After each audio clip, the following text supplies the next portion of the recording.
Star Trek 57, M23, take 2.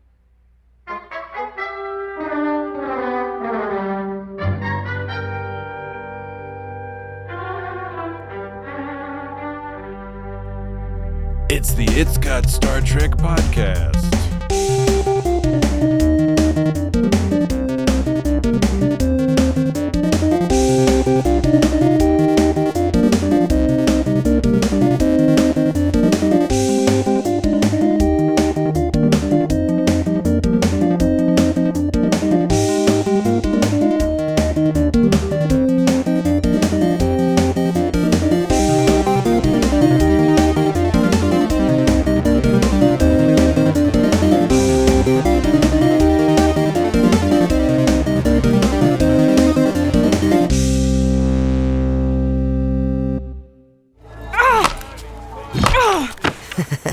Erica, I think you got him.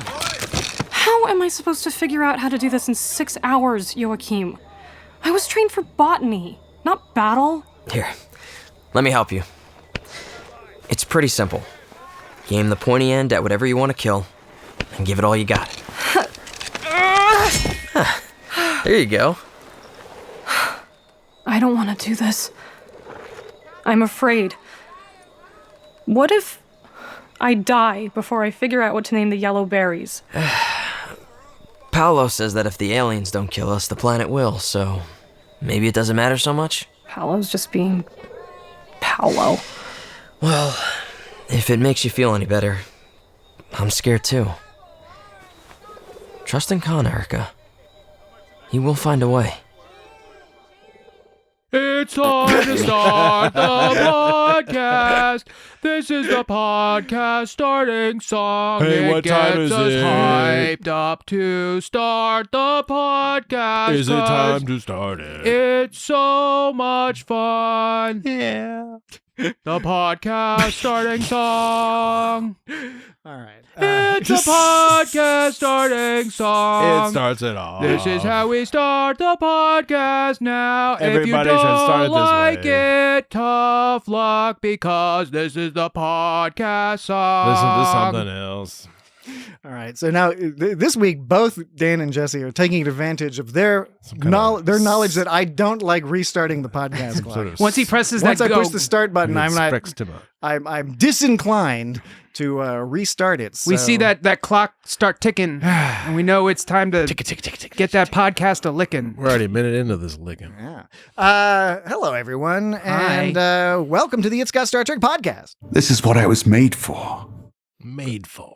It is what we, Jesse, Dan, and I. My name's Patrick. We were all made. My name's Jesse. That seems to be the That's Dan pretending to be Jesse. My name's Jesse. My name is Dan, and I talk like... My name is Jesse, and I go blah, blah, blah, blah, blah, blah. I say peepity-poo-poos. I go blah, blah, blah, blah, blah, because I'm Jesse, blah, blah, blah, blah, blah. blah, blah, blah. My name's Jesse, I go like this, blah, blah, blah, blah, blah. I forget everything people ask me about. What? That's you. That's not me. That's you, bro. I'm just using this opportunity to take a few slurps on a tasty energy drink. There are many energy drinks available. I'm drinking a But that one particular is yours. I've got an Elysian space dust. All right, Jesse's just out there with the brands. That's my energy drink. That's a big. I'm a fan of that particular. Hey, maybe they'll give us IPA. some money. Yeah. Okay. It tastes like shit. It's got Star Trek. This is Now they'll give us lots of money. That I said it tastes I like know. shit. I don't know. I wouldn't know what it Thanks, tastes. Dan. I wouldn't know what it tastes like. This is the It's Got Star Trek podcast. This is what I was made for. Yeah. I didn't say welcome. I just said this. Let's That reiterate this that is part. the It's Got Star Trek podcast. This is what I was made for. It is episode 318 of the It's Got Star Trek podcast. Sweet. Although apparently you're not supposed to say that. What? We're not supposed to say what? According to the whole Sweet. modern podcast rules, they're like, you shouldn't have the number in your title, and you shouldn't even say the number. Why? Who makes these rules? I don't know. It's the algorithm. I don't like rules. You know these algorithms. Why does the algorithm care? I don't know. I make my own rules. The algorithms are inscrutable, but I've kept the number in the title in part as a sort of protest against this movement. Also, my OCD doesn't. I don't want to change the I format know, of the right. title. But anyway, I just feel the need to say it. I just don't know why it would negatively affect the algorithm. nor do I. Perhaps somebody That's who why we're knows not big stars. who knows more about podcasting, Because like the only marketing can write the in. only thing I could think is that the numbers take up part of the title, and so when it does its calculation, it calculates the number into what it's supposed to see. And since there are millions of numbers out there, it muddies the waters and makes it less focused. Maybe, yeah. I dig that's it. a hypothesis. See, this is why you're part of the podcast. 'Cause This you is have why. this kind of insight. You're This is like, what I'm here you see, for. I know about this kind of. You're like, I know exactly what this is, guys. Yeah. This is my. Although strictly This is why speaking, I'm he here. didn't claim that he knew that. That was a supposition. on Yeah, his you're part. right, but it sounds really expert. Somebody who knows better is going to write in at feedback@isgotstartrek.com. Nobody knows better than Dan. And they're going to set us straight Aw, you. about how to properly market a podcast. We certainly You welcome- understand my words. certainly welcome any. Well, that's fine. Yeah. Any advice? Although we always get those emails where they're like, "My friend, your podcast is so great, but we could get you 10 million Instagram followers Oh, if those are junk emails. you just pay us in some three Right. crypto Hello, diptos." hello, darling. I'm a particular fan of the subject matter in your podcast. Yeah, I know, You right? speak of things that relate like- to me You don't- personally. Or like you don't often get an email from these people. See why that's important. Crazy business.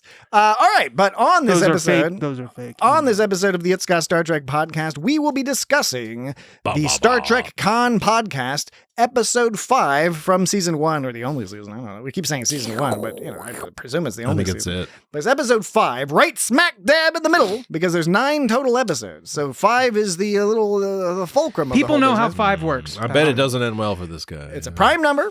5 is one of those early prime numbers, one of those fun ones. Comes up real quick. It's easy and- to divide by. The title of the episode is Imagination's Limits. Stand ready. Gather the others. Yeah. Now, Dan, Yeah. you're fond of math. Episode 5, Imagination's Limits. Perhaps the most fun. Yeah. You're fond of math. Perhaps the most. What do you think of the theory that 5 is easy to divide by, similar to 10, because we have 5 fingers on our hands and then we have like 10 total fingers? Some people suggest that we have a psychological inclination due to the physicality of being able to count on our fingers. I like to multiply. Well, by What do you no, think- it's- what do you think of that? Well, I mean, I think it's more of an argument of why we chose base 10, because in base 10, when you divide by 5, it can only be the last digit can only be one of 2 numbers, 5 or 0. Right. And that's why That's kinda nice. in base. Because elves are into 12, I think. Elves are into 12s? Yeah. So the argument is more. You think they'd be at 11? The argument, I think, is more like, why did we choose base 10? Because, like I said, if you divide by 2, it's a little easier, but it's still, it could be a 0, 2, 4, 6, 8. If it's, certain numbers, 10, it could be 12. any digit for certain numbers, but 14. 5, it's only ever 0 or 5. Babylonians were all about that base 60 or some shit. Right? Yeah, That's why they got that Babylonians. 360 degrees in business. And people say, but now Nebuchadnezzar. people have argued that the reason we have base 10 is because we have 10 fingers. But I think there's cultures that like do different kinds of counting. Like I think I read about one culture where the way they count is they like the elbow counts instead of like counting on their fingers. Elbow? They like count on their arm. They touch their elbow and that's 1, and then they touch their hand and that's 2, and their other hand. yeah. So they have a different base. It's not based on fingers. It's based upon some kind of arbitrary You body. get more numbers that way. It's based upon some sort of arbitrary body measurement that's, I mean, arbitrary to us, but Well, not to them. The crook in the elbow being a location of number counting. So, the crook in the elbow. so I think the idea that we are base 10 because of our fingers is a strong argument, but there are cultures that like don't follow that, so it's not the whole truth. Good. So, All right. yeah. I mean, why, like, you got like, was it, kanji is like, Sure. Like the Chinese is kanji. really interesting Rice. because like the Roman, or not The Roman characters, numerals, the Chinese characters. oh, the character. the Roman letters. Kanji. The Roman alphabet. the Roman alphabet is like makes a lot of sense because you can just kind of put anything together how you want. And but kanji is like really interesting because like it sort of like puts symbols together to create a thought or an idea. More to memorize, Yeah, but then you right. have an instantaneous full concept Right, in a smaller which is really space. convenient for certain applications, but really inconvenient for keyboards. But they have fewer words. And in fact, like I think there's I been think. there's Yeah, they do, yeah. Everybody does. English has the most words. I think there are actually several solutions they've come up with to sort of transfer the kanji over to like Keyboards. keyboards. Like there's a style where it like they broke down the kanji into each of its constituent parts, and you kind of like create the kanji like by its constituent parts based upon the letter you press. But then they also have done the thing where they translate the sound of the kanji to a sound so you can actually use the keyboard. There's like, there's a ton of different systems for the how the Chinese language transfers to the keyboard, and they have competitions. They actually have competitions where they get the fastest typer of each style together and to see which style is the fastest. And apparently the one that often wins is the kind where the kanji where they break down the kanji into its constituent parts and they assemble it through the keyboard. Apparently that's the fastest.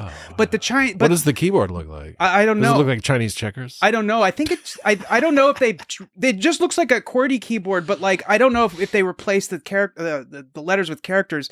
But I think like they don't use that method because it's not unified for the language. The method where they translate the sound over to letters, I think, is more unified. So I think the government tries to push for that system, even though it's slower. Sorry, that was really not what you asked, and that was it was interesting. That was interesting. A digression to the max. It made me have an idea. It was valuable. I think you should have a YouTube show where you go watch some other YouTube videos, and then you do your own YouTube video where, without any notes or anything, you just try to recollect what you learned from the other YouTube videos. Yeah. That's the ultimate thing that we need to do to stave off this AI menace. Gotta keep the humanity alive by, instead of having the AI summarize stuff for us, it's got to be the human. No Google. With a little, no Google. A little humanity. A little bit of Danny, no Google. That would be an interesting or would it not be interesting to have a podcast where we all just get together and we like talk about a subject we only remember a little bit about each, and we try to be like, no, I think it's like this, and the other guy's like, no, I'm pretty sure it's like this. Something that could be easily solved by a Google. I kind of think you're already describing the It's Got Star Trek podcast. I had a feeling. Often the case. Although I did have put serious consideration, and I continue to put serious consideration into a podcast I thought it'd be fun to start called Look It Up with Patrick and Friends, where the goal would be is somebody would write in with a question, and then the people who were guesting that week would each try to like look up the information using whatever their preferred method of looking things up, and like then Bing. try to be like the first person to get like the most comprehensive answer. So that's like the person's opposite question. of what I suggested, because like mine was just like argue about stuff you don't fully know about. Yours was like, see, you can come up with who can Google fast enough or whatever they use. Exactly. Maybe it's not Google. Maybe somebody has an Encyclopedia Britannica sitting next to them. Maybe it's DuckDuckGo. DuckDuckGo. Maybe it's Bing. Dogpile. Maybe it's Alta Vista. Use Dogpile. I don't know what that is. That sounds made Isn't up. Dogpile a search engine? It may be. You look that up while I continue going through this front matter. This is an Oops All Voicemails episode of It's Got Star Trek. We got a number of voicemails that we got to go through. Dogpile is a search. You can try Dogpile's sister site start page. Okay. We'll try those later, perhaps on a break. But first, Dan, before we get to our many voicemails, Dan, I must ask you. Mm-hmm. So the audience can prepare. I must ask you, Dan, do we have any duty or no duties today? No. Do we have? I presume we don't have any that's in orders. No. Because there's a little bit of Starfleet action here, but there's an almost that's in order, but it's not a that's in order. An almost, but so not even worth mentioning. Well, I mean, I can just tell you. Why don't you just say it right now, since it was an almost not in order, not a that's in order. This is in order. You're in order. You're in order. When the whole system's out of order. When the aliens are doing their alien mind thing, Khan says collect our people and return to wherever. And then Ivan says, I will not abandon you. And then Khan says, do as I say. But that's an order. That's a perfectly fine thing to say. Right. Just like, do as I say, sure. Because I am Khan. Because there's nothing wrong with saying that. I'm just saying that's the closest thing it would be to that's an order. And to clarify, especially for any new listeners, the reason we bring this up is because all of us, Dan in particular, but I think it's true of all of us, are sometimes annoyed by the cliche of somebody stating that's in order to emphasize something. And so when it's mentioned in an episode, we have a small discussion to determine whether or not it was an appropriate use of that's in order. Because sometimes it is an appropriate use. Other times it's a cliched mechanism used in a lot of these shows, particularly Star Trek. And I would argue that do as I say, while not cliched, is a little bit forced when you're under pressure, being like, do as I say. hey, you would just say, like, just fucking do it. Or, like, go. Or something. That's what you'd just be like, go now. I'd love to see Khan just be like, hey, just fucking do it, man. Yeah, right. I know. He doesn't say that. What's the problem? Just fucking do it. Yes, I am the one who killed your mates. Giant pig. Come at me now, and I will show you what for. But I bet we have a list, right? You probably have broken down the I hope there's the a episode. list. If there's no list, there's no podcast. That's like a recent activity, sort of an extension of your previous. Sometimes you'd have a few lists of specific things. Now, lately, you've just sort of been breaking down the podcast episode into its component parts or its scenes. Have you done that this week? If that is your wish. Yes. Okay, good. We've confirmed that. I also have a couple extra short lists. One is called Cheesy Lines. Ooh, there were a few in this episode. Yeah, there were some cheesy lines in this episode. And so that's one. What's one of the other lists called? It's a 2-point list just called Plot Hole Cover Up. Okay. Plot hole. Plot hole cover up. It's a 2-point. So it's just two items. Yeah. And there's a 1-point list, which is not really a list. Yeah, I mean, I even argue that 2-point ones are Yeah. stretching the You're stretching right. the limits of a list. I agree. All right, so we've got a few lists coming up from Dan. Or just thoughts, because like if you have a 1-point list, then how many lists what could you call a list and what not a Could list? simply be an observation. Talking Right. points. Correct. Oh, and we Okay, will I suppose. later on in our third break, we will Fun 'em up? Is it a fun 'em It's up? not a fun 'em up. It's we introduced last week. Sat 'em up. We introduced last week our first edition of what was it? What? Yeah. Where the Zippity zaps. WTHIHTB. Unimpeachable. Where the hell have I heard that before? So thank you for sending in your guesses or answers, and we will announce who won the first entry in the WWWHHT. Where the hell have I heard that before? That game. I can't wait. That'll happen later, and then we'll have a new one. We'll have a new one for people I can't fucking wait. to answer next time. So that's what we're going How to do. convenient. In addition to discussing imagination's limits. Good. But first, again, we have a few voicemails to go through, so we'll start with one from Good. Isaac. Hello, Wingus, Dingus, and Thingus. Oh, Hi. It is Isaac from Trek 365 from Hobart, Tasmania here, saying hello. Look, guys, I was compelled to send a voicemail this week because you guys got a voicemail last week from Jesse from Open Pike Night, and he was saying that Dan doesn't pronounce the word ankylosaurus right. Now, that's the way I pronounce it, and I haven't been correct yet. And you know what? I don't see any dinosaurs around saying, hey, you said my name wrong. So Damn right. don't say it how you like, real. mate. The other thing is, and I was surprised you let it pass, but Jesse said, do you even like dinosaurs, or words to that effect? And you just let it brush off you, like wash off your back like you didn't care. But I tell you what, when you were leaving Patrick's home studio on Friday night or whenever you guys record, I'm sure that there were tears trickling down. I imagine it on the left side of your face, but you can cry the way you like. But if someone says something like, I bet you don't even like dinosaurs, that's got to hurt. Anyway, let me know how you handled that in the last week. And maybe we could start watching Jurassic Park next year instead of these Star Trek episodes. You've watched enough of those now, guys. Let's move on to something else. All right. Catch you around, guys. And Merry Christmas from all of those in Tasmania. I asked everyone and they said, sure, let's wish them a happy Christmas. See you guys. Bye. Jam eaters. Thanks, Hackamus. Yeah, he can wish us all a Merry Christmas or Happy Christmas Happy or whatever Christmas. from Tasmania, because he is their representative, as he confirmed to us before that Australians do in fact like to cut loose. Cut loose. He confirmed that they do. So Yes. yeah, I have to admit, when Jesse said that, questioned my love of dinosaurs, it cut a little deep. It cut a little deep. No, it didn't cut a little deep. It just cut deep. I just started weeping. It is kind of hurtful. I mean, that's not just something you throw around at someone and question their love of dinosaurs. I mean, I'm a person who likes dinosaurs. I grew up in the 80s. Who doesn't? I grew up in the 80s with early dinosaur like picture books. What was your favorite dinosaur? I remember a dinosaur picture book where the T-Rex, he doesn't look all like slick and hunched over like he did. He like stood straight up like a Godzilla. Like in the and this is like a book about dinosaurs back in the 80s. He was just like walking around like, "Hey, I'm standing straight up. I'm a T-Rex." You know, and so, you know, but I had to keep it together for the sake of professionalism. Yeah, for the performance purposes. What did he say? Tears running down the left side of my face? Well, he was guessing there was just one tear on the left side of your face. Yeah. I was just wondering why I picked the left side. Oh no! Now you're gonna have a complex about that.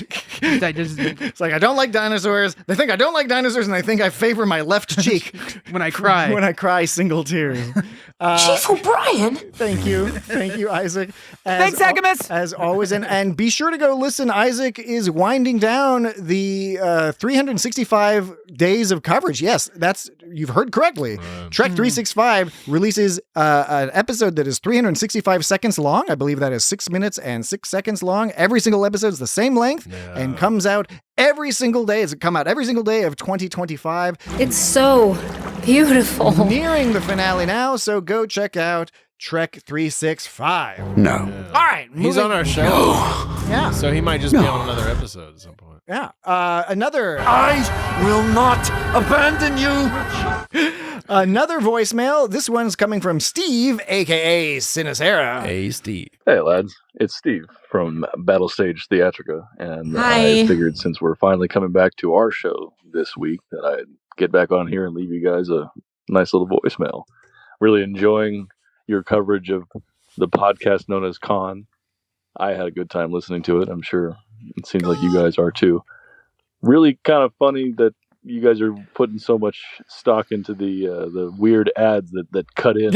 And I'm surprised that Dan, being the Battlestar Galactica fan that you are, maybe it was different in your neck of the woods, but in season 4, there is a beloved character who was unceremoniously killed off by a bullet to the head, and then immediately it cuts to a Campbell's soup commercial where the red soup is sloshing around and splattering all over things. And I've always wondered since 2008 or 9, did someone do that on purpose? And I wonder if they're doing that on purpose today. Speaking of on purpose, I have never bought a muffin before. It's always been something that's like free. Really? But I bought a muffin just for you guys. So 1 second.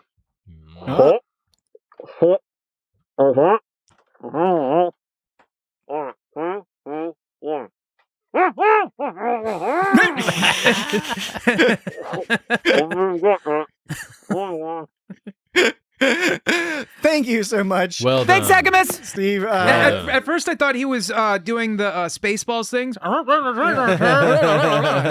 This is Ceti Alpha 5. Then he did the Ceti Alpha 5. So I think since Steve played Muffin Mouth in an impromptu game of Muffin Mouth, we got to play Dan's theme song to Muffin Mouth. Because for folks who haven't heard, Muffin Mouth is the game that's sweeping the world. I was going to say the nation, but it's really the world.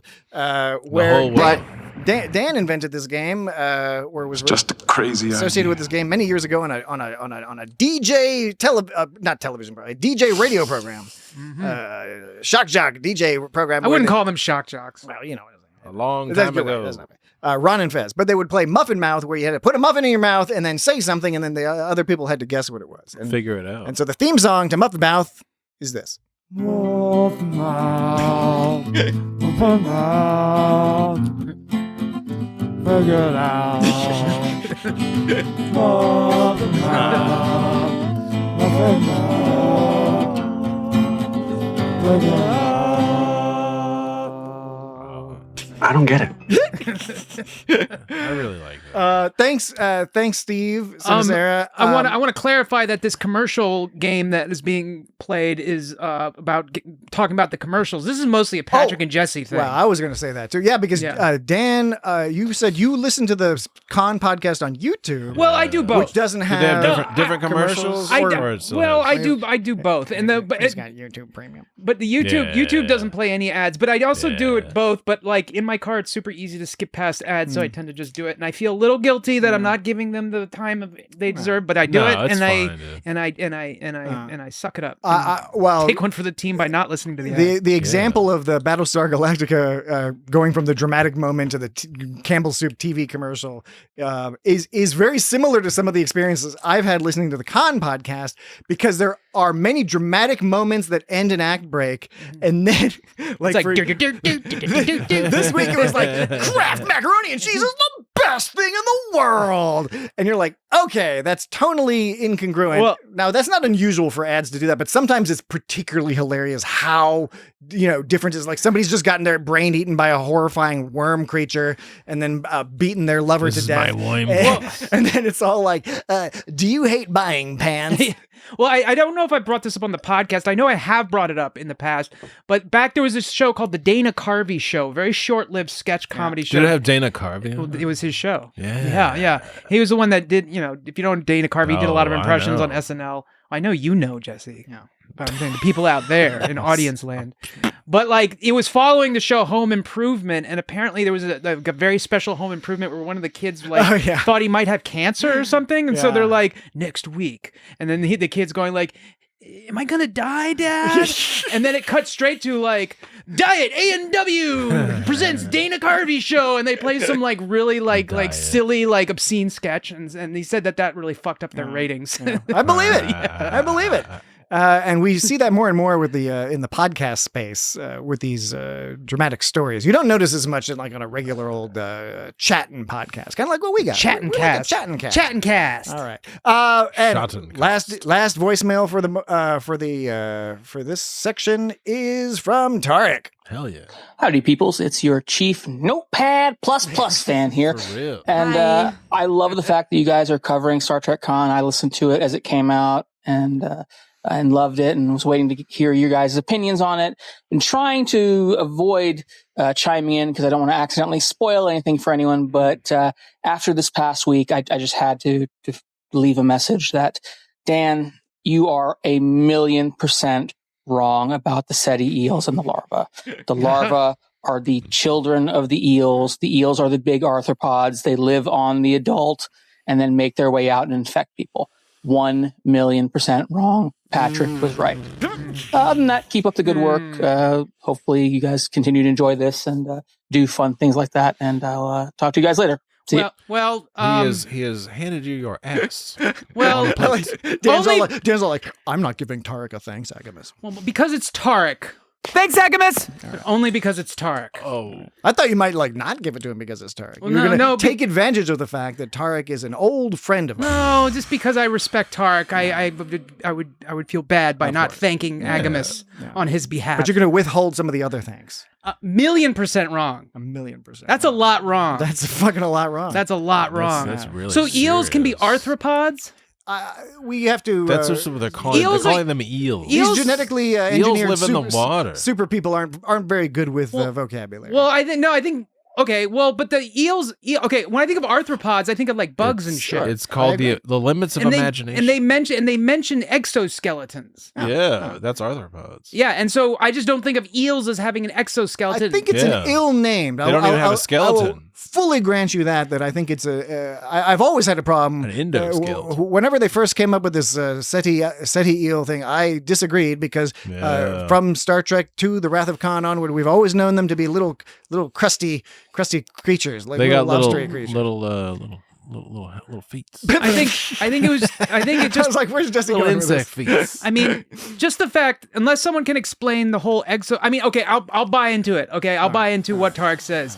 I'm just saying, like, if someone can explain the whole arthropod exoskeleton business to me, because that's what's throwing me. I think it's just a poor choice in name, picking eel as opposed to centipede or something. Yeah, shit that like girl that. had it all wrong. Once I get it, I'll write it all down in Notepad++. All right, so we got to go to break in a moment, but before, Holy shit. But before we do that, This is called the voicemail show. I told you it's oops all voicemails. Stop. We have finally one skeet. Skeet.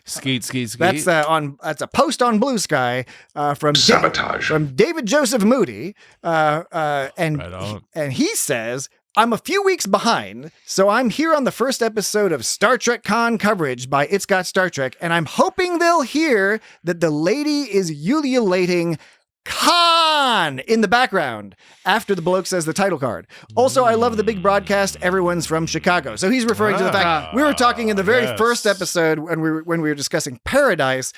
We were describing our background with radio shows. The big broadcast is big. So that's what he's referring to there. And we did mention that the lady at the beginning was ululating. I don't know that we actually pointed out that she's saying Khan. Like, because that is like you know, you got it right. Do you have the button there, Dan? Yeah, I'm here's from the first episode where I got more of it. Episode 1, Paradise. Okay. I don't know what the fuck. You really got that. Okay, wait, let me try that again. That hurt my ears. Episode 1, Paradise. Yeah, because I think David Joseph Moody is saying that she's saying Khan. I think she's saying like Khan. I never put that together. That I thought she was just going like I can't sing that high, which is why it sounds like I can't. I don't have that range. So yeah, it never occurred to me that she was actually saying something, but that makes sense. Yeah. That would be clever. Well, thank you, David, and of course, everyone should be checking. Thanks, Agamus. Everyone should be checking out. Let's talk about Treks. Currently, if you go over to their feed now, they are covering the Star Trek.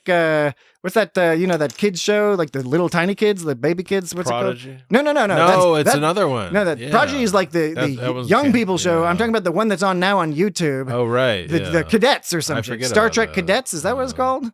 Where that's like little googly cartoons. Right. Anyway, I want to cover that shit too. Sounds But they're covering that. Let's talk about Treks, and they. I'm looking forward to us concluding our coverage of Con podcast because they just covered all the Con podcasts. So I want to go back and listen to Let's Talk About Trek's coverage of that. So anyway, that being said, it's time for a break. So we're going to do that. And when we come back, we will break them up. Start our discussion of Imagination's Limits. Be right back. We cannot wait. I will not abandon you.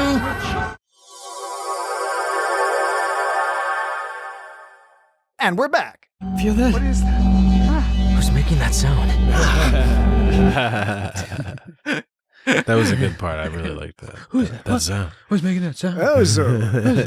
It was like, she told you they were going to be telepaths. It's like, no, we can do anything. We're from the 90s. I found all of that very confusing. I was engaged, I enjoyed it, and I understood it in retrospect. And then the second time listening through, it was clearer. But the first time, I was completely perplexed as to what was going on with all the psychic business. But when you just said enjoyed that, I thought of like Woims. Woims? I enjoyed it. With my Which makes me think if you didn't use that accent, you would have enjoyed it. I've enjoyed it. I've enjoyed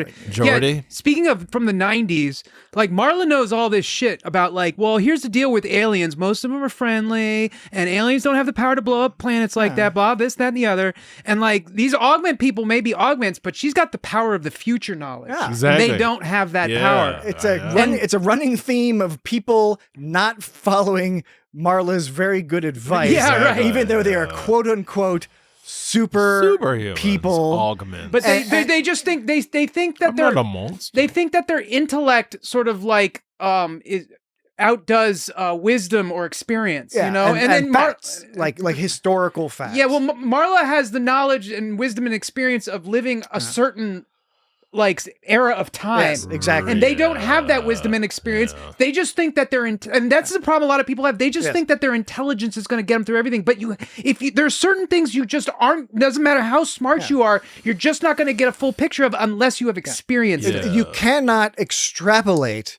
the universe when you lack information about the universe, because like if you can, a clever person, the whole point of their clever brain is they can observe the world and then use that information to come up with conclusions. But if you haven't actually traveled the stars and met multiple different alien races, and you don't have an understand, you can't extrapolate as to how aliens will behave. They don't really fit into this time. But the problem also is that they don't recognize that fact, so they don't listen to Marla. And so part of what they should recognize about themselves is it's not like an indictment of their intellect to rely on Marla, but they're treating it as like, oh, well, she's not as smart as we are, so we know the best course of action. It's like, motherfucker, she has experienced this stuff. You haven't. They were in stasis for a while. You should be smart enough to know when to listen to other people. She has information that your super brains can use if you believe her. And that's one thing you have to learn. If you're going to be successful at your job or anything else, you have to learn when to ask for help. It's smarter to ask for help sometimes than to try to do it on your own. People think asking for help is a weakness. And sure, if you're go into the well, or how that phrase is. No, Dan, I'm gonna. What's the phrase? I'm gonna pin you down on this. What you gonna do on your well from run, that well? Because you gotta Drinking from the well. What is the phrase you're referring to? When you're drinking from that well. Which well? Basically, I'm trying to say, if you're always asking for help and not trying to figure it out yourself first, it can be a little tedious. But overall, asking for help is not a weakness. Gotcha. Like, you should try to figure it out. It's wisdom. And if you think that like somebody else might have information that you don't have, you should not hesitate to ask. Now, like I said, if you don't even try to figure it out ever and just keep asking for other people's help, that's excessive. So it's like, keep drinking from that well. There's a saying that goes. I think you're getting closer with that. Yeah. With the keep drinking from that well. Going to the well. What you gonna do when your well going to the well runs dry? Going to the well one too many times or something like that. No, I know we're bouncing around a little bit, but to bounce to like one of my final notes in this episode is Khan doesn't understand that being nice and helpful to others is a potential strategy for survival. Like that is bad. At the end of the episode, he actually states that. The character of Khan states outright, like, I don't know why this guy's helping me. That's crazy. Right. Like he doesn't understand that. He understands like eliminating people. Exactly, and it's an option, and it's not that it's the only option, right? So what Khan's whole idea, and Ivan's particularly bloodthirsty in this episode. The idea of like they're weak, we should jump first, right? We should attack first. We should take the initiative. It's not that there's no logic there. There is some logic there, but it is not the only option. And Dan, as you're saying, Marlon MacGyver's is saying, like, you people don't understand. These are aliens. They might have all sorts of crazy shit that we don't even know. She's like, I don't know who these are. They might be telepathic. They might have magic. You got to understand what we've dealt with out here. She has enough knowledge of... Khan has never met Q or Trelane or any of those people.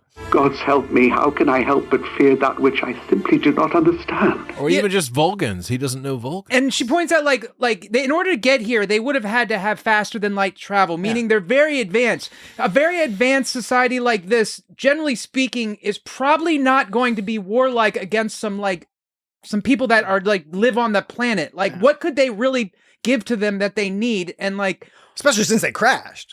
Yeah, they're not necessarily in a position. They don't know how many people are living on this planet. Yeah, generally, people who have that kind of the assumption is if you're that advanced, usually you're not going to fear that the unknown as much because you have so much power behind you, and so they've seen more of the universe because they're advanced. So they have a better.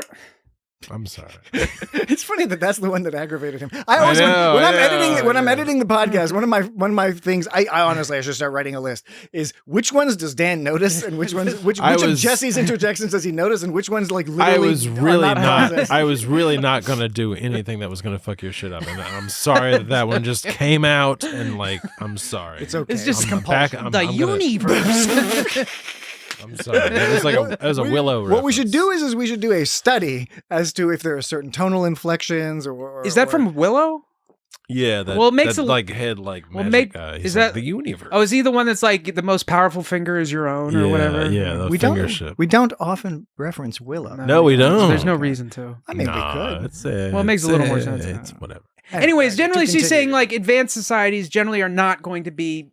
Generally, in my experience, are not generally warlike. There's nothing that they really... Why would you go to a war with a bunch of people you don't know? Generally, it's because you're afraid they're going to kill you, which this society, they have telepathic powers, and they're advanced. They're probably not fearing getting killed by this. They're not afraid. They're not afraid of this, 1990s humans. These humans that obviously have no, advanced structures on the planet or anything, so they're fucking swords and spears. Yeah, they're melting their shit away right away. So first of all, they're well, we don't fear you. Second of all, it's not like they have anything that they need. Third of all, you take some time to become advanced. You generally, I think, not always, but you generally lean away from the war stuff in the Star Trek universe anyways.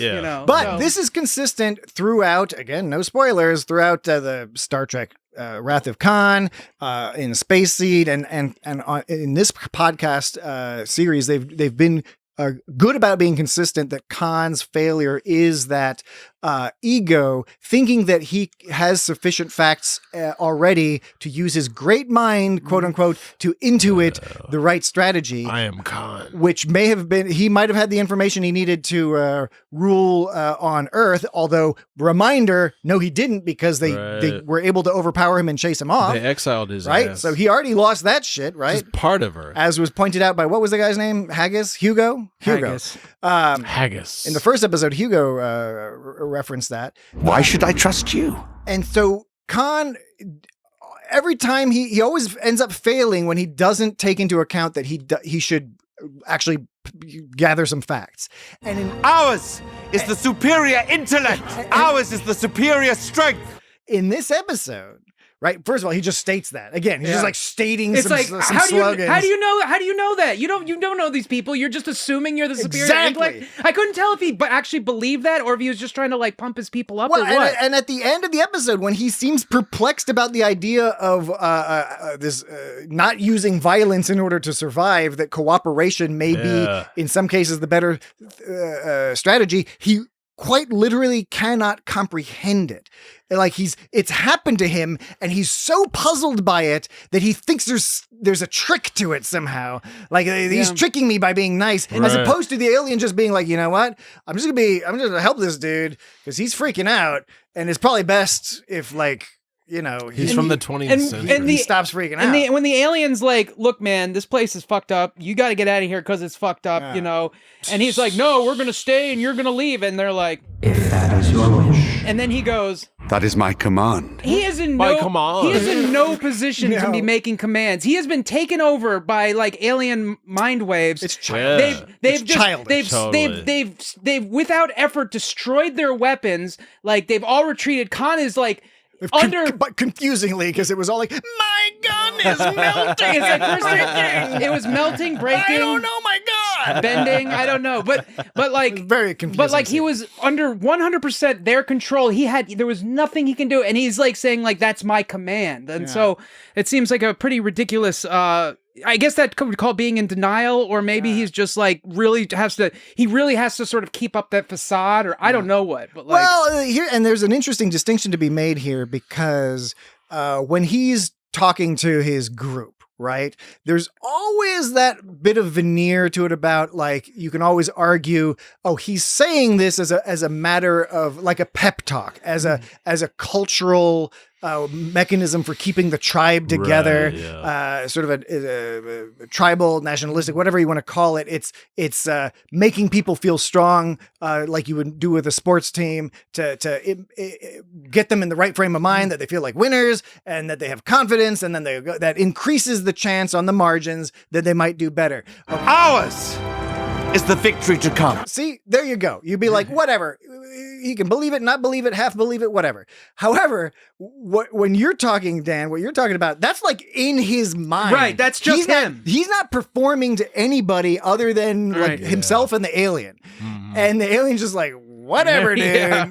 Whatever makes you like just stop hiding in the bushes with your fucking swords and shit. Trying to bother us, because you do not trust easily. Because we're gonna hum and melt your metal. Melt your metal. MacGyver's has made that point to him too. But why don't we head back to the beginning, right? Because we have a longer than has been normal chunk. The opening with Dr. Lear, right? And by the way, what is it about these history ladies who are all like super into dictators and Khan? Because Dr. Lear, and she's starting to get like. It's important in my line of work to keep an open mind. I'm not 100% sure what the purpose is here narratively, to basically have Dr. Lear closely mirror MacGyver's in the sense that MacGyver's in Space Seed was sort of put upon, aggravated at having to deal with whatever on the ship, and then Khan comes around. She's all like, "Hey, I'm totally down with Khan. Wasn't so bad." I like all these historical dictators. Yeah, and now they're doing the same thing with Dr. Lear. Yeah, she notes that Khan doesn't thrive on adulation, implying that like he's the like really in it to like be a good leader. narrator, and she said he was mission driven, and the mission was to create a new kind of human society. It seems like he has all these noble goals. So she really admires this guy, but she hasn't noticed that Khan, he will love and protect his people as long as they agree to everything he says, and B, happen to be on his side when safety is in question. It doesn't matter if the other people are necessarily against him or not. If you are in the unfortunate position of not having joined his team, whether it was because you chose not to or you weren't even given the opportunity yet, you're just some new people. If he feels safety's in question, then all that goes out the window. So So as long as it's all within his group and everyone agrees with him and he knows what their intentions are, people aren't even allowed. When Paolo came up and was like, "Hey, we got to worry about the planet," and he's like, "Oh, whatever," and he's like, Paolo's like, "I've done all these calculations," and he's like, "Paolo's my favorite guy." And he's like, "We shouldn't go to war with these people. They might have stuff we can use." And instead, he's like, "You're right. We should fucking take it." I know. God, I was like, we're gonna get some motherfuckers. We're gonna get a couple of hard pipe wielding gentlemen. Pipe wielding gentlemen together. They're going to work on the home. And they're going to get to work on it. We're going to grab a couple of them aliens. We're just going to grab them. I just love the idea where Khan's just like, he's already in his mind. He's like, all right, we're just going to get a couple of motherfuckers. They're going to hide in the bushes. Then we're just going to grab some of those aliens. We're going to start shaking them back and forth until they tell us their secrets. And Paolo, tell us where the water is hidden. And Paolo, I mean, he's afraid to dissent because he's just like, okay. He's like straight up like, I guess so. You can tell he doesn't. It's not what he meant, but he's not. He can't question Khan, and so that's his mission kind of backfired. And so that's the main problem here is that everything all great as long as you agree with them, and that's pretty much the crux of the whole thing. Is people don't really get a say in how things are run at all. Nobody really gets to express their opinion. It's a con. Yeah, there's no free. There's no free. There's no free speech in the Khan society unless he permits it, which is not free speech. So. And he, of course, encourages, quote unquote, discussion and dissent. And I think, sincerely, I do think so. He does listen to people, he listens to Paolo, he listens to MacGyver. And by listens, I don't mean necessarily accepts what they're saying. I'm saying he gives them the space to say what they want to say, and then he's like, well, here's the reason you're wrong, or I'm going to do this anyway, or you've given me some information to do something even more weird and fucked up than I was originally planning. How convenient. Khan was much more than a mad tyrant. Well, and then so she goes to Captain Sulu's quarters, and he's grooving on some classical music. Some tunes are playing. What did we? And I sleep very well at night. Did we recognize what music was playing? I say we so I can include myself and And pretend. are you finding your recordings helpful, improving your hypothesis? Well, I don't know. I didn't catch what the music was. Jesse would be the one to ask about this. Yeah. Do we have any clips of that? And are you finding your recordings helpful? I forget what it was. It wasn't something that was totally recognizable. Piano concerto. From that recording, it sounded like. Oh wait, no wait. Oh, I remember now. It sounded. It was something sort of like Chopin or something. It was like. Here, listen. And are you finding your recordings helpful, improving your hypothesis? It goes like this. Dan, you made Jesse sneeze. I know. Your music. I know. My music made Jesse sneeze. The music. Oh my goodness. This is hilarious. How many sneezes? I don't know. We should get you some sort of, only you know. We should go to the allergist, so the get piano, some of them shots. The piano goes like this.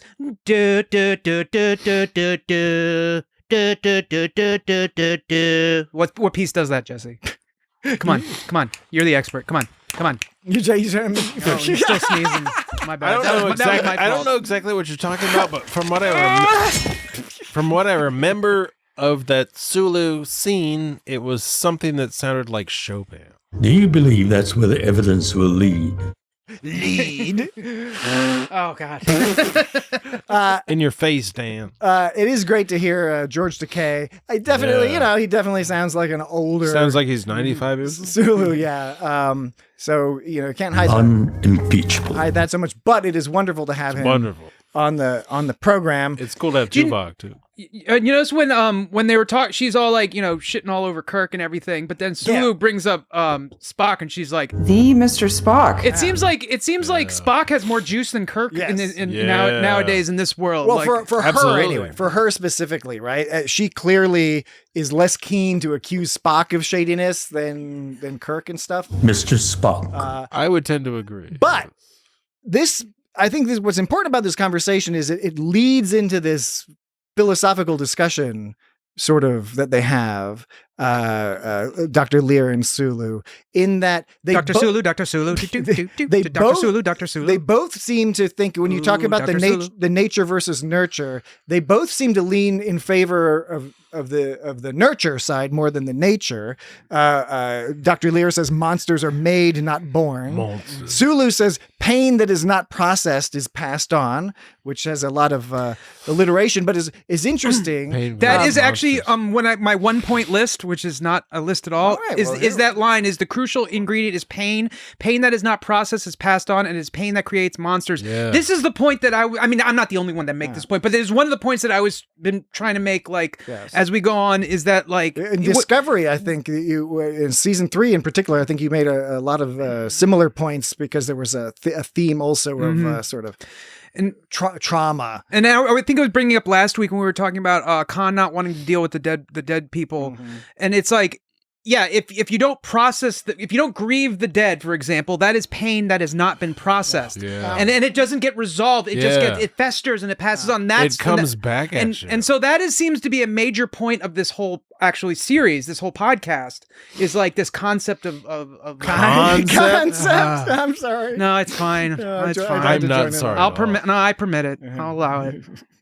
As you wish. As you wish. But the mouths aren't moving. I find it interesting that they didn't go for the sort of more typical nature versus nurture debate. They're both really like, no, it's all about nurture. But what they're sort of discussing is the responsibility of society when dealing with these people. Because Dr. Lear seems to be arguing that the society has an obligation to help these people. That's why she's like, why didn't Kirk follow up? Why did Kirk just leave them on this fucking planet? Kirk didn't tell Starfleet that they should be like checking out stuff. Starfleet themselves didn't want to check it out. And she seems to have been arguing that there should have been like people going back to make sure they were okay. This might be a good point for me to bring up my 2 points of the plot hole cover up. I think this is the perfect time. And I say that with I say that with no foreknowledge of the points themselves. Good. Okay. Number 1, Lear says the odds of that planet randomly exploding 6 months after these unimpeachable scans were taken are several billion to 1. Several billion to 1. Now, that seems like a plot hole cover up, because it's like kind of like, you have the episode in TOS, and then you have the Wrath of Khan. But then there's these questions in between. Like, that is one of the questions, is like, why, what she just said right there. It's like when they sort of add a connective tissue to an unanswered question that seems unlikely. And it almost seems like she's pointing out, like, being the audience member, being like, well, then, like when people like watch something, they're like, hey, well, it's really unlikely that would have happened if this happened. And what she's pointing out is like, why did Kirk send, exactly what she's saying, like, why did Kirk send Khan to the planet and it blew up 6 months later? Yeah. But, like in the other episode, she was talking also about like, how they were scanning when they forgot the planet existed when the Reliant, I think it was the Reliant. Yes, when the Reliant shows up, they mistake the planet. And ever since the movie came out, people are like, how would you not notice the fucking planet is missing? Yeah, and so it's kind of like addressing those concerns. The second one is Lear says, why do you suppose he never asked Starfleet to monitor Khan's progress on Ceti Alpha 5 or never returned to see for himself what had become of the seeds he planted? And then Sulu says, Starfleet captains are forced to make difficult decisions and prioritizing their many responsibilities. This is like one of Tuvok's non-answers of heavy wears heavy is the head that wears the crown or Captain's whatever. prerogative. I mean, but Captain's really, prerogative. But like but she's making a good point. It's like nobody ever checked on, like, they dropped off this like this super augment dude that like that took over the Enterprise, and they dropped off this planet and nobody followed up on that. And that is an audience question, and they're addressing it. And that, I think that's the whole that's a large impetus, I think, for this whole side plot of this Kirk motivation thing, is sort of like trying to answer audience questions or make sense of it or something like that. Some of that stuff. What were you saying, Jesse? Well, yeah, that's a good point because he totally comes back and bites him in the ass, and it's this whole problem. And so that they make a whole movie out of it, and like some shit happens, and like, but it's like, why didn't they just get rid of this guy in the first place? They sent him into exile. Yeah, and they didn't check up on him. Yeah. And then a plan just right. No lower deck and style. then like absolutely second not contact. any sort of like checkup. Like why did you just like I understand the concept of exile, the concept of exile. Paolo, planets do not simply explode. He's a bad guy. You send him into exile, but really, you should be checking up on this guy, like because he's historically a bad fellow. And what I think it was the last episode, I can't remember who said it, when Paolo discovered that the planet Ceti Alpha 6 was in trouble. There, I think it was Ursula said like, "Oh, that won't happen for millions of years," which is what any normal person would expect. Yeah. So like, what's the reason? I hope we at least find out like why it exploded so quickly. Although coincidence is fine too, because it's like the plus or minus a few million years. That's how geological things work. Yeah, but usually like there's plenty of warning. Like you can see the stage that it's at and determine like, well, it's in this stage of the process, because things that happen in the universe obviously take a long fucking time to happen. Universe? You think this podcast will end with like it'll be like it's like Kirk totally like fucking planted a super bomb on there? I hope so. One reason Kirk It's debris field. It's debris field. It's debris field. Didn't come back was I'm currently reading the. You don't read. Yes, he does. I'm reading the Star Trek novel, the Lost Years, which I haven't read, I think, for 35 years or something like that. It's been a very long time since I've read that book. It's fantastic, but it talks about what happens with Kirk and mostly Kirk, but other characters after the first 5-year mission closes down. Is kind of interesting. But so Kirk was busy, but yes, I do. I agree, Dan. I think. Why'd you do that? I do think that Starfleet stuff is in part, in addition to being a framing device, a useful framing device, it's to help paper over some of those plot holes, fill in that plot information, and it gets us. Then we get to plot holes. Transition from the recorded logs into the real world, where we're here. I think what we're meant to hear is that Khan is sort of like flapping his wiener at MacGyver's, because that's what's happening at the beginning, right? Are you talking about like when the transfer? They're all like giggling, and she's all like, "Stop it!" Because he's like slapping his wiener on her. He goes, "There are more interesting ways to use my toes." Yeah, that part. Use his what? Toes? His toes. I didn't get it at first, but that's what he says. There are more interesting ways to use my toes. I thought that's what he said, but I didn't. Yeah, and then I still think he's like playfully flapping his penis. And then she's like, "Stop." It's the laugh. I know exactly. That's a flappy penis. That's a flappy penis. You hit me with your penis. It's like you're playfully comfortable. Khan is not fully engorged. Right? Oh, not to be crude. Hopeless. I don't be crude. He's just naked and having my floppy penis. I'm just flopping my penis around. Playful floppiness. Yeah, that's sweet. I thought it was very sweet. And she's all yeah, that's what happened. It was cute. Anyway. You're hopeless. But although we've mentioned these aliens already, we should re-mention that it's kind of a super interesting thing to add to this story is now there's this other group, right? If that is your wish.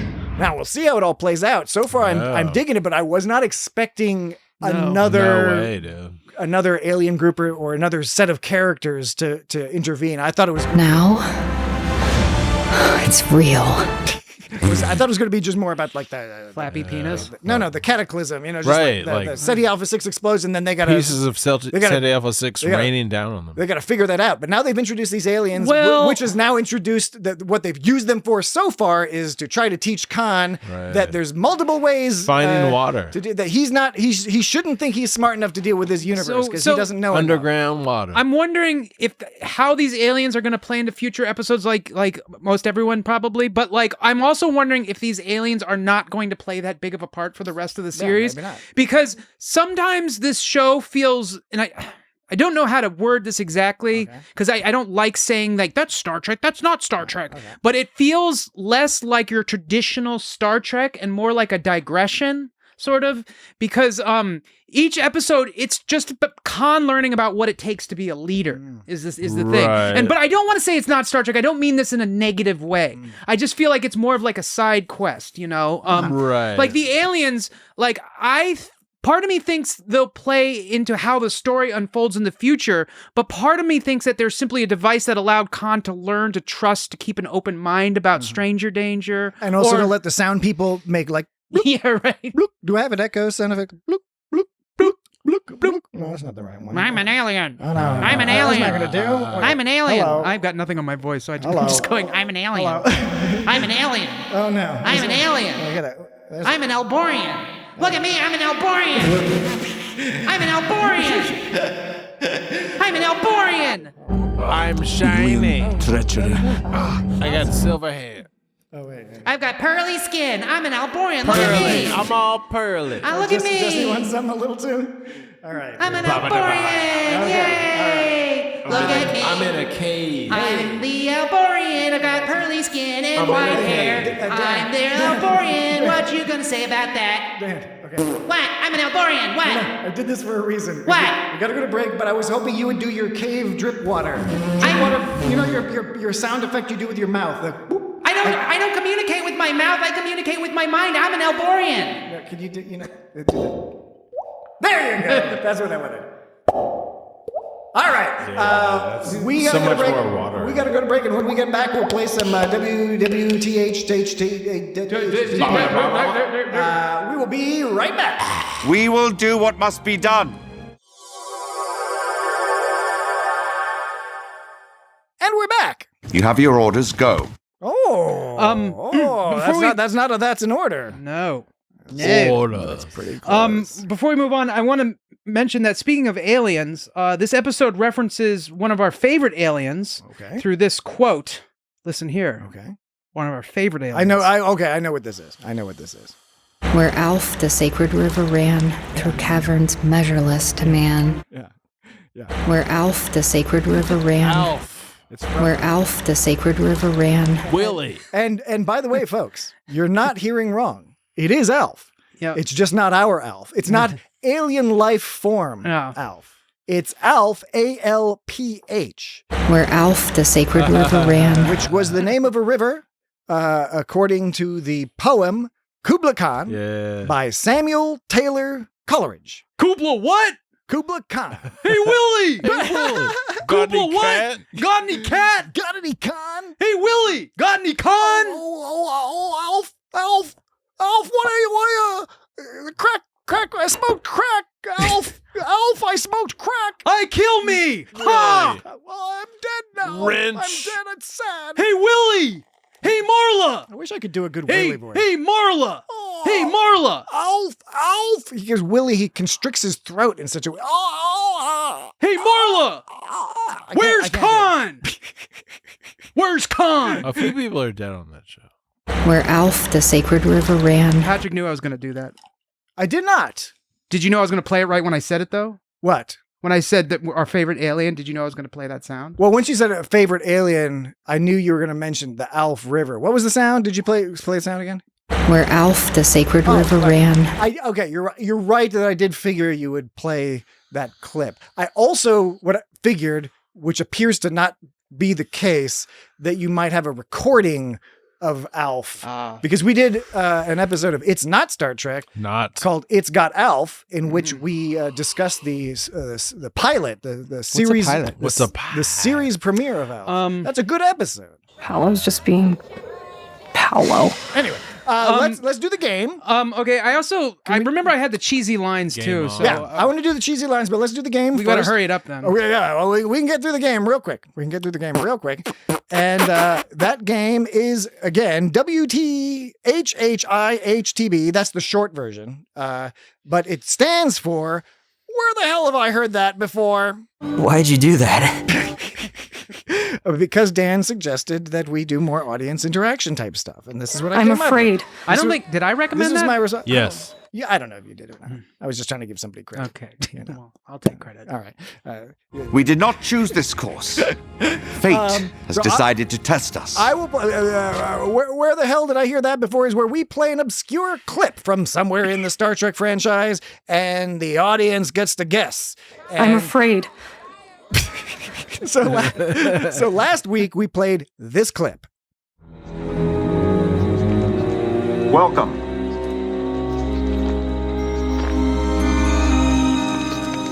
I've been expecting you. And we did get a few guesses. Now, we're hoping to get more in the future, but we did get a few guesses. First, Grayson sent us an audio guess. Okay, it's definitely Deep Space Nine. The music thing, the little doo-doo-doo-doo, that's definitely Deep Space Nine. I'm pretty sure. I don't know who's saying it. I don't know what episode it is, but I'm pretty sure it's Deep Space Nine. And I'm pretty sure as soon as whoever said, I've been expecting you was done talking, they cut to shocked reactions of members of the crew who were expecting him to look different or be someone different or be dead or something like that. That's my answer. Well, there's one episode I can think that does that. That does. Thanks, Agamus. Very good. That's very convincing. It seems like it seems like it would be an opening thing. It is not, Grayson. It is not from Deep Space Nine. Oh, I understand why you thought so. It's not from Deep Space Nine. Yeah, no, it's sort of but it did have the interesting, early or that. What? We'll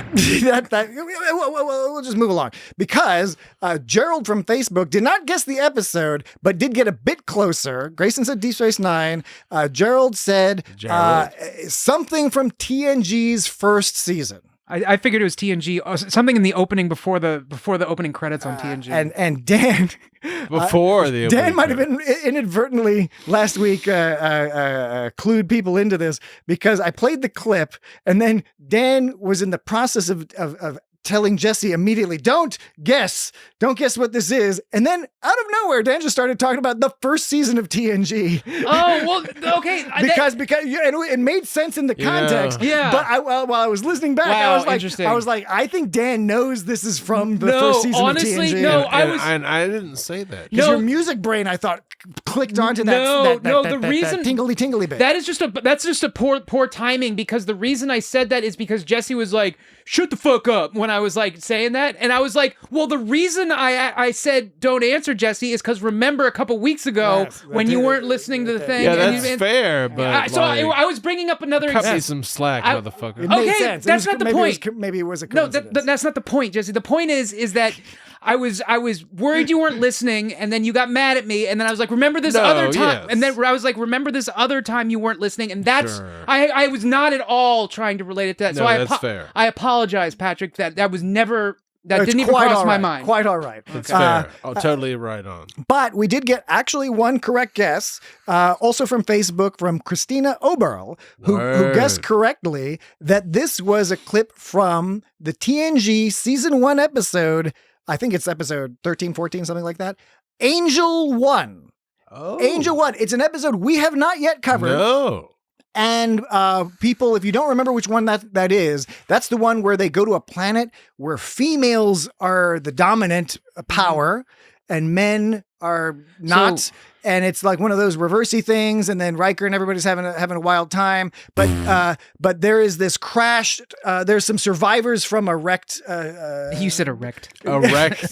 From a wrecked. Passionate but strangely vulnerable freighter, and this is when Tasha Yar, Data, and Commander Troy, or she's not a commander at this stage, and Troy beam down to the planet. They're looking for survivors, and they come across this blonde fellow, and he's all like, "Where would I stay?" He's all like, "Well, welcome."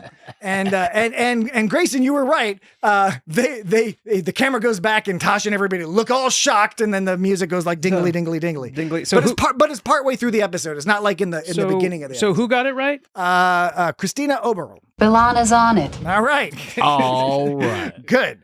Maybe one day we'll have a theme song for this game, but we'll see. It depends if anybody, if we can keep getting guesses. So Muffin now for our next episode. And by the way, we've got because of holidays and stuff, we've got a constrained recording schedule. So I'm going to play a sound. Holiday? I'm going to play a sound clip, and we'll give the answer 2 episodes from now. So not next week, but the following week. You'll have until next week to write in with your guess, but you'll hear the winner on the following week. But I do want to play this clip so people have an opportunity to guess where the hell have I heard that before.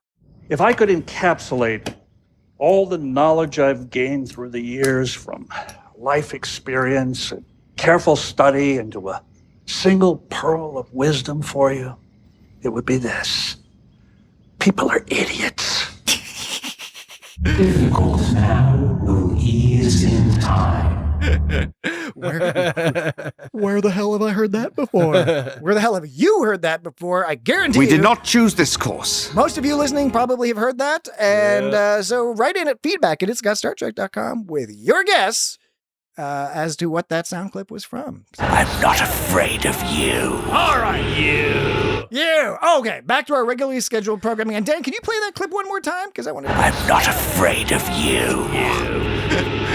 So remember, He's so growly. Was last week the episode where they had the hissy snake and it was like, no, that was two weeks ago. 2 episodes ago. It was like, was it magical thinking? I can't remember. No, it wasn't magical thinking. Anyway, but you know what? Where he was fighting the snake and the snake was all like, yeah, right. when he played that clip, it made me think of Khan as like, yeah, I'm so he's all growly. I'm not afraid of you.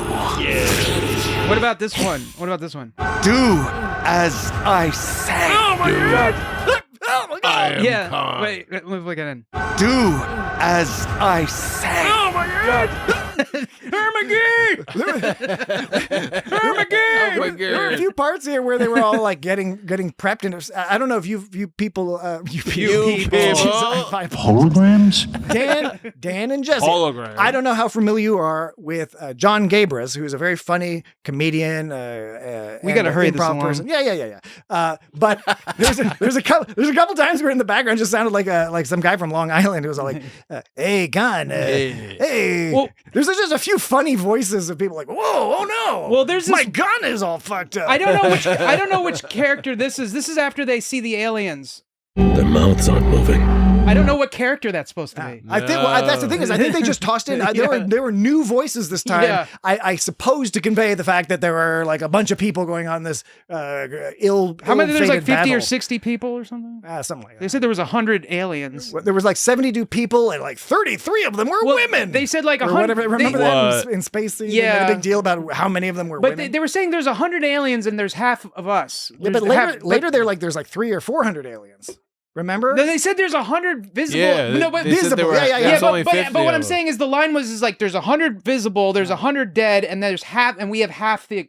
The complement. They said that. So that would be like 50. And it still didn't make any sense Yeah. why they would ever attack them with those kind of numbers. Especially later. They don't have the numbers. Yeah, it's great. But they have the superior strength and intellect, apparently. Although that's bullshit. By the way, that real quick, Dan, that is, we've mentioned it already, but I think it's increasingly becoming apparent how difficult it is to convey that these are quote unquote super genetically engineered crazy super people. Because on the one hand, which I think is important to the tale, their strategies and thoughts are not particularly bright, right? Yeah. But I think that's part of the point is that just because they're genetically engineered doesn't mean they're correct. However, all their strength and stuff, we can't really see it. And then in these action scenes, it's just like blah blah blah blah. Right. So that they're still having trouble conveying that these people are quote unquote super people. I just want to go through the cheesy lines. Yes.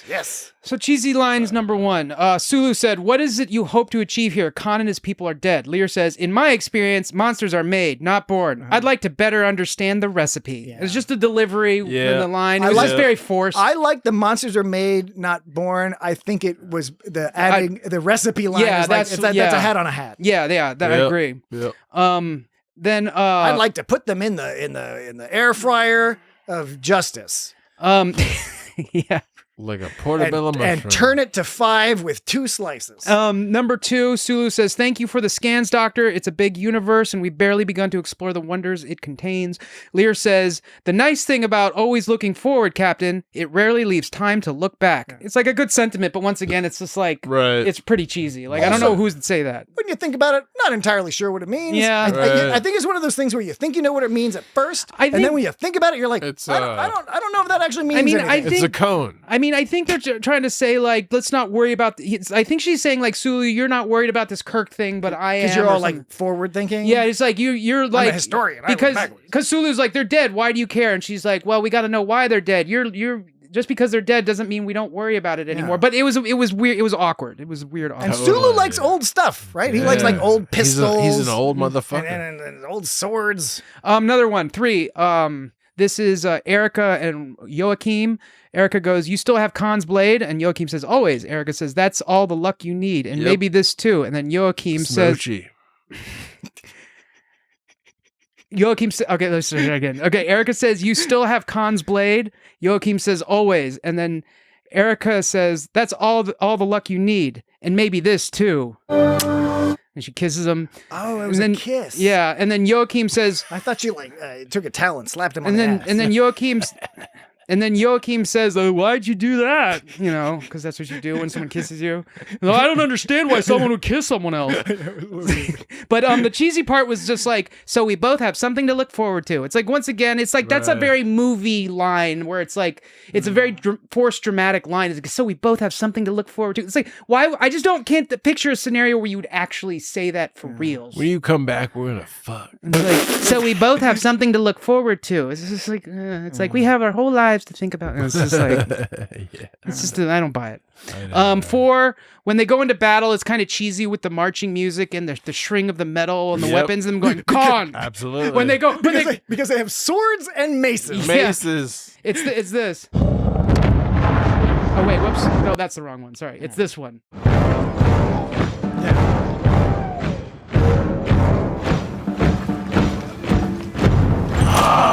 I mean, I know what they were trying to portray, and they did a good job, and it was a lot of imagery, but it just, I don't know, something about it felt... MacGyver's has a face. It felt a little cheesy.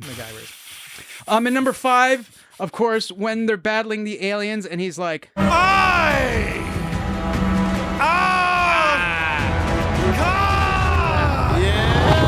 again, I know what they were doing. It was a little much. Yeah? It was a little much. It was totally Khan. It's tricky because if you take that to be an example of his impotence, but not realizing he's impotent, then it's kind of interesting. But that's not how it's played. The audio design and the structure is more like we're supposed to be all like, yeah, we get why the people are following him. Whereas when I hear it, I'm like, that sounds silly, dude. You're in the situation you're finding yourself in now after not following the advice of sensible people, and not just MacGyver's, but Paolo, etc. You sound a little silly. Khan. Kubla Khan. I am Khan, ruler of Ceti Alpha 5. Khan was much more than a mad tyrant. There was a lot of Khans in this episode. Did you group that under Khan? No, you have like a folder. I should have, but I grouped it under nouns or words like declarations or words like declarative nouns. Well, like the monster. That and like Mr. Spock. I'm not a monster. And like alien treachery. These kinds of nouns, I give them their own category, and there were a surprising amount this episode. A lot of them taken up by many instances of people saying Khan. You know, there was a lot of Khan talk. Yeah. I mean, it is the entire planet. Star Trek Khan. Xanadu. I do hope one day I can convince you guys to do like a Xanadu watch through or something. Maybe not some fried green tomato. Yeah, I was just gonna say that. I was gonna say like a double header with fried green tomato. I mean, fried green tomato. I'll do that. On my own. Do we want to run? If I have to. Do we want to run through the parts? Yeah, let's do close out the show by quickly running through the parts. It's fun, and then Jesse and I can interject periodically to add information and humorous elements. Stuff to piss off Dan. Yeah, no, you're supposed to interject. This is a part where you're supposed to interject. All right. You're supposed to. Well, fuck you. I'm like talk about an interjection. I'm like Khan. I give you free speech when I allow it. Hey, yes. Absolutely. So this begins with Lear gets called to Sulu's quarters, and she's like, as usual, complaining about it. She's like, they don't work for him. Right? She's always complaining about Sulu and being bothered by her work. And he realizes, he's like, you summoned me? You don't like being summoned. And then there's a whole conversation that we talked about. She's questioning about if Kirk knew about the instabilities, and Sulu's like, Kirk's great, and she's like, well, it doesn't mean he didn't know. And then he's like, well, Spock performed, and she's like, oh shit, Spock did. That's great. And he's like, you really think Kirk would have done this? And she's like, maybe because there's so much prejudice against eugenics. Yeah. And then Sulu's like, well, I knew Khan and he was an asshole. And it's like, why do you care anyway? And she's like, well, if he's an asshole, it was with the help of outside forces. We should try to stop this from happening again. And Sulu's like, Khan's troubled. We shouldn't have. And then Lear says we should have helped him.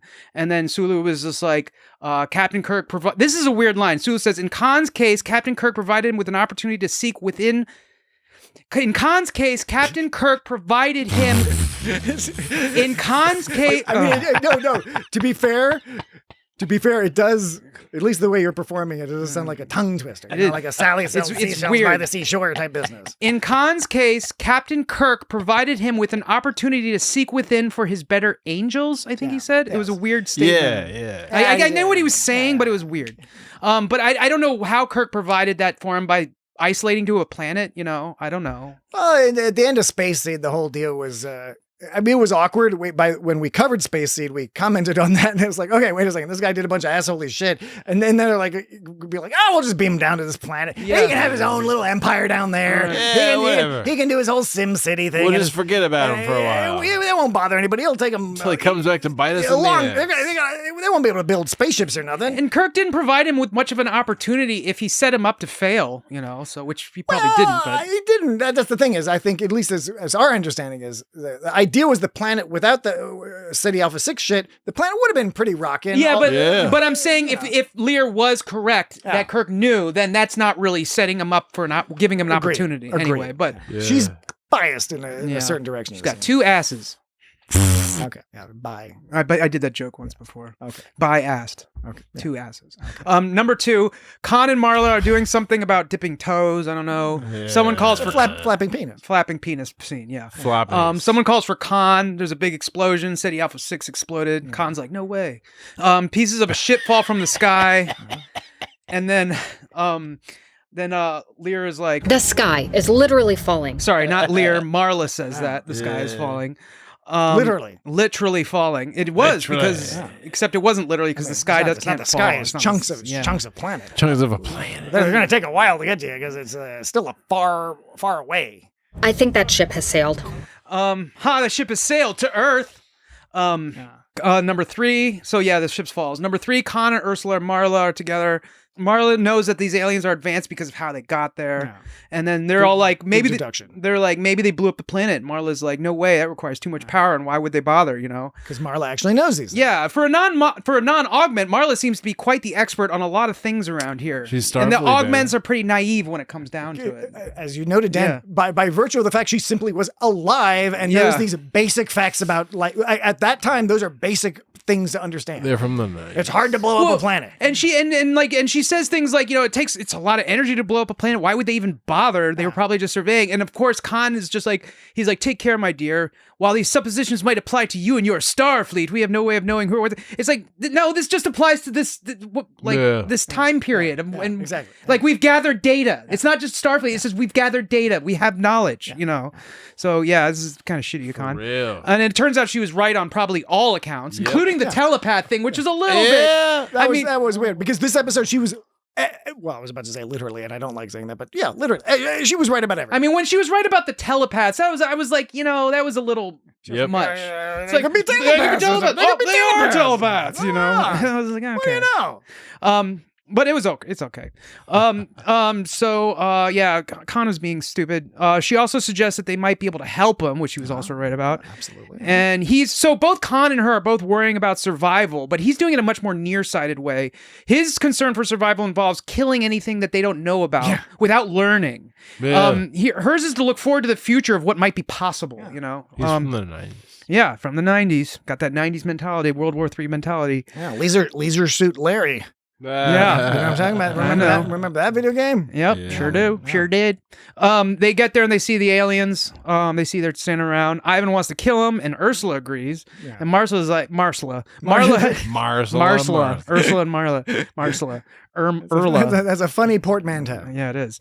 Marla is like, you guys are nuts. In my experience, most species are friendly. And Khan's like, we should kill him. And Ivan increasingly seems more and more dim. Yeah, right. Seems sort of stupid. Yeah, he is. Because he's like, target practice? Target practice? That's why they were shooting the planets. He might have been being a smartass, but still. Marla was telepaths. Yeah, she says they're probably telepaths, which they were. She suggests calling Starfleet, and Khan's pride basically won't let him. He's like, they've stranded us on a dying world. It's like, well, that doesn't change your need for help. Nope. You know? That's pride, fucking. Yeah, that is. That's Marcellus Wallace. That's not a good. Marsala Wallace. What was the Marsala Wallace? Marsala Wallace. Chicken Marsala Wallace. Right. That's not a good leader quality. Khan goes back. Are you gonna go home, jerk off? That's all you're gonna do. That's right. These are all Pulp Fiction references. You're gonna go to the lake and flap your penis around. Yeah, and that's all you're gonna do. Okay. Yeah. Khan goes back and leaves Ivan to stay and observe. 4, Joachim tells Paolo about the aliens and going to war, and then Paolo's more worried about the Ceti Alpha 6 exploding. And I'll make a point here. Didn't Paolo beat up Joachim in the first episode? I will interject here. I don't have an answer to that because I don't recall, but I did think it was important to note that one thing that this series has done, I think quite effectively, is increase the diversity of Khan's group of people. Yes. Because previously they're just sort of like, these are all warlike people. No. I like that they have the warlike types. They have the more nerdy types. They have the artist types. They have people who are like totally doctors. They might be super strong and stuff, but they're still not like down to go like actually like fight people. Yeah. They're like, can I just stay back here and like do my Like, calculations? I'm not cool with this I'm good killing at fucking people shit. calculations. Yeah. All right. Interjection concluded. So Paolo points out that the earthquakes are going to happen, tidal shifts, access to food sources. Paolo one could say is questioning Khan behind his back because he's like, it doesn't matter about Khan can't control the laws of physics. Paolo's cool. That's hearsay or something. Hearsay. Hearsay is when you heard somebody else say it. No, but I heard it. No, but if you say heresy, isn't that like heresy? Heresy. Heresy. Sorry, not heresy. Absolutely. Heresy is going against doctrine. Yes. Yeah. That's what I was saying. Yeah, that Khan fool's got a lot. Number 5, Khan has a meeting strategizing an attack. This is where Marla suggests they're telepathic. This is where Marla suggests the attack. Sorry. And she's like, if they're telepathic, we're fucked. And Mado thinks of a sneaky strategy where they like go on the defense and just put fewer numbers out in front to make them think they're smaller than they are. Some kind of defensive They stance. don't have that many people in the first place. Yeah, that's what I was thinking. It's still like amazing that he was even so ballsy to be like, we're going to attack. Well, I mean, this is the same guy that says, I command you to leave after he's gotten taken control by alien mind powers. Yeah. You can't fire me or quit. Ivan says to get at them before they get stronger. Marla suggests that maybe the atmosphere wouldn't be compatible. Marla gives all these reasons as to why like they might not be getting stronger. Yeah. Khan, of course, agrees with Ivan. They all have a very one-track mind, like one that assumes the enemy thinks and behaves just like they do is the problem. Yeah, and their thinking is itself very constrained. Yeah, they're essentially attacking what they believe even by 1990 standards. Yeah. They're essentially attacking what they believe to be themselves. Essentially, that they're not considering the possibility of how different aliens can be. And Marla's like classic strategic error. Yeah, and Marla's like, I've seen it. They can be all sorts of shit. And they're like, whatever. I don't believe you. You have like all these arms and shit. Yeah, so she reminds them of that, but nobody wants to consider anything about that. Lame. Only but what they would fear that themselves could do. Then Khan says he wants to attack in the morning. Number 6, we're seeing Erica is training to fight, and Joachim's helping her. And she doesn't want to fight. She just wants to name her yellow berries.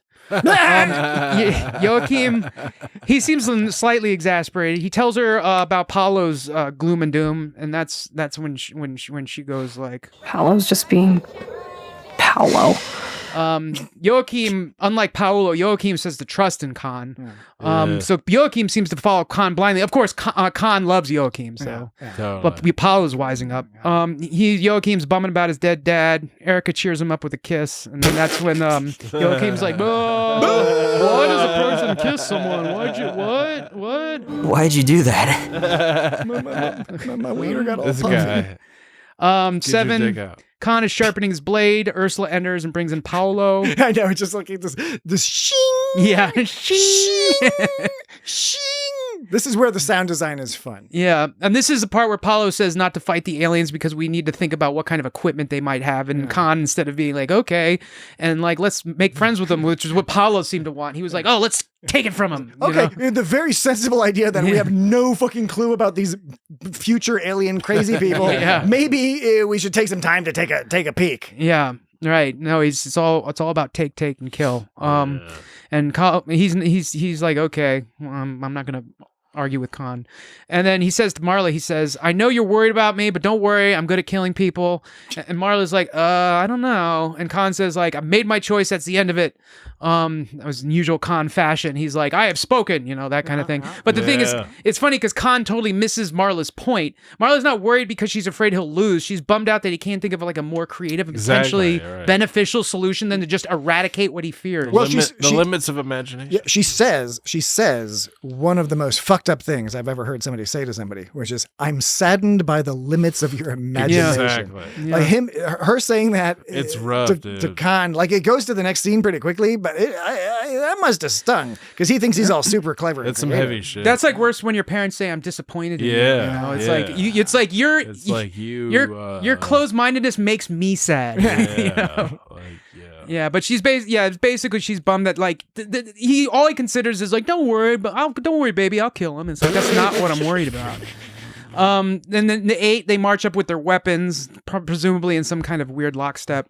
And, that was weird. Khan gives some kind of Independence Day style speech. The movie Independence Day. Yes. With Bill Pullman. Yeah. Lone Star. Of Spaceball fame. And it's funny, it's the usual Khan bullshit.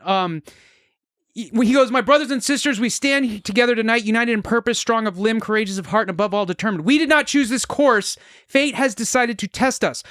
For a man that doesn't believe in God and magical thinking, he's sure quick to blame fate for his decisions. Yeah. Or claim fate is why he will win, or he does that a lot too. I mean, essentially like saying this is God's will. Like when somebody says to do something and it's say like, oh, it's God's will. It wasn't my decision to go to war. This is God, and we're just reacting. It's not. He's not taking responsibility for the decision he made to detect an alien. I mean, Marla offered alternatives, and he actively and continuously went with decisions that led to battle. He didn't have to, and now he's acting like it's fate that's doing it. I like when God like picks one football team to win over the other. Yeah, I know. Yeah. God. Yeah, right. That's my favorite. Yeah, or like an army. God bless America more than any other country. Right. So not lately. No, we haven't like won a war since like World War II. But so he's turning so he's this Independence Day style speech. This is a potential massacre of a bunch of innocents, and he's making it all like inspiring or something. And then the presumptuous nature of it being like, we have superior strength and intellect, and it's like, you don't know that. So number 9, Khan and Ivan are going to war. There's like 400 of them. It turns out. Yeah, you're right. There's 396. They're lining up to shoot him. Then the alien magic happens and it breaks their weapons. And Ivan, he's like, we'll just kill him with our hands instead. This guy, man. Yeah, I know. These magic people. Yeah, right. Are impacting our weapons. I'm not a monster. And then he goes strangle them. And then he goes like, even if they don't speak, they probably bleed. It's like that's not helpful. How's that helpful? I know, right? What are you gonna? They don't bleed if you don't get to them. And when you're dealing with like exobiology, I don't know how strong a statement that is. I think it's coming from an area of ignorance. Dim Ivan. Sounds like okay. All right, what's next, Dan? Moving on.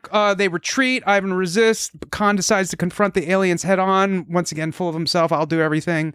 And then he's like, my lord, what are you doing? He's like, using my imagination, calling back to the Marla thing, which Ivan wouldn't have gotten that reference because he wasn't around when Marla said that. And by that, did he mean just he was going to be like more aggressive? This is where I was confused. Is he going to be more aggressive? Was he thinking hilarious thoughts to confuse the psychic people? That was my first thought. My first thought is just that he was thinking of ridiculous things, but they didn't convey that. Yeah. Ultimately, he confused the telepaths. Ultimately, I'm sure this is the next one you're going to mention, but this is ultimately he gets to meet Del Mondo of Elboria. Yeah, that's right. Well, I was just going to say you have to give it to Khan. He's not a coward. You got to give it a Khan. He's not a coward. Nah. He's not a coward. He's brave in a way. He is Rush out there. But yeah, foolhardy or brave, Khan. whatever you want to call it. Well, he goes to weird alien mind land and he meets weird alien Yankovic. Yeah, exactly. I don't know what Del Mondo of El Borea. They've been traveling for 2 generations, and that's when they're like, our ship got fucked up because we were going around,